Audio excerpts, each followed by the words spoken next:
Bonjour à tous, bonjour les étincelles.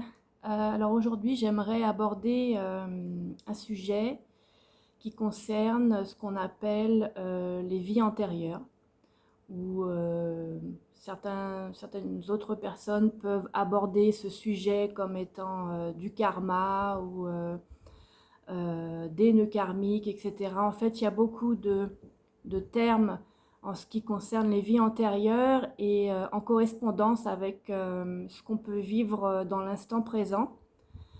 J'ai un point de vue qui peut paraître un peu différent de ce que vous allez entendre un peu partout sur les réseaux, j'allais dire, ou même chez certains médiums ou certaines personnes qui canalisent ou qui sont praticiens. De mon point de vue, l'incarnation est d'abord faite pour vivre des expériences. C'est un choix qu'on fait a priori dans ma propre perception pour évoluer en tant qu'esprit, en tant qu'âme, pour passer à un stade supérieur. Et si jamais on ne réussit pas quelque part à atteindre ces objectifs d'expérience, eh bien, on refera le choix de revenir euh, sur Terre ou ailleurs. Ça aussi, ça fera l'objet peut-être d'un autre sujet. L'incarnation n'est pas que terrestre, que humaine. Et du coup, ben, on refait le choix, a priori, de revenir pour revivre ces expériences.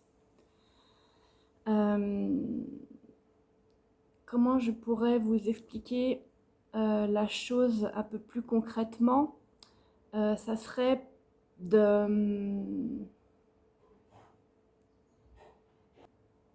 vous faire remarquer que quelquefois vous avez le sentiment, lorsque vous rencontrez une personne ou même plusieurs personnes au cours de votre vie, vous avez toujours ce sentiment, pour certains je précise, de la connaître ou de le connaître, ou quelquefois ça peut être une rencontre qui va durer 5 minutes et juste pendant ces 5 minutes, l'événement qui va se produire ou la parole qui va être dite par cette personne va vous faire un déclic quelque part pour vous faire comprendre quelque chose, vous faire passer un message, pour vous faire avancer sur l'expérience que vous recherchez.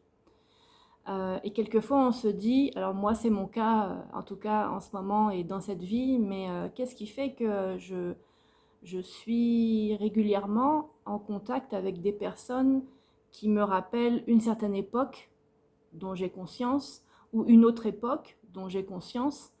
Et quand on en parle avec ces gens-là, on se rend compte qu'effectivement, il y a une mémoire qui est présente pour chacune des personnes, et on a cette sensation que on est lié. On ne sait pas trop dans un premier abord de quoi on est lié, comment on est lié, qu'est-ce qui s'est passé pour qu'il y ait cette résonance avec cette personne ou ces personnes. Mais en tout cas, on a ce sentiment que c'est quelque chose qui est là pour nous faire avancer. En tout cas, pour nous faire passer un message. Après, la difficulté, c'est de comprendre ce message. Au niveau de l'incarnation également, on entend beaucoup dire qu'il faut guérir ses blessures, qu'il faut libérer des choses, libérer des énergies, libérer ceci, libérer cela. Mais au final, est-ce que c'est pas nous-mêmes qu'il faut libérer à travers ces expériences, à travers cette compréhension et cette conscience vers ce à quoi on est destiné ou ce à quoi on aspire par rapport à nos objectifs personnels. Pas en tant qu'humain, attention, hein, en tant qu'être intériorisé. Donc lorsque vous êtes, je ne sais pas, lorsque vous êtes en train de lire un livre, lorsque vous êtes en train de faire de l'art, il y a cette part de vous qui s'intériorise et quelque part qui sait ce qu'elle cherche. Sauf qu'à un moment donné, on revient à la réalité et tout redevient flou, etc.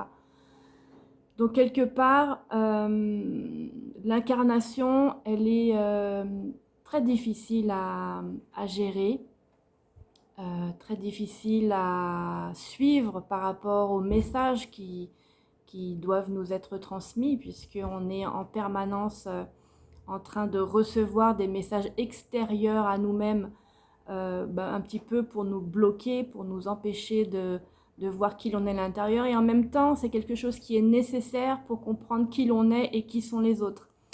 J'espère que vous me suivez. Des fois, j'ai l'impression de me perdre dans mes explications. Dites-le moi en commentaire si jamais c'est le cas.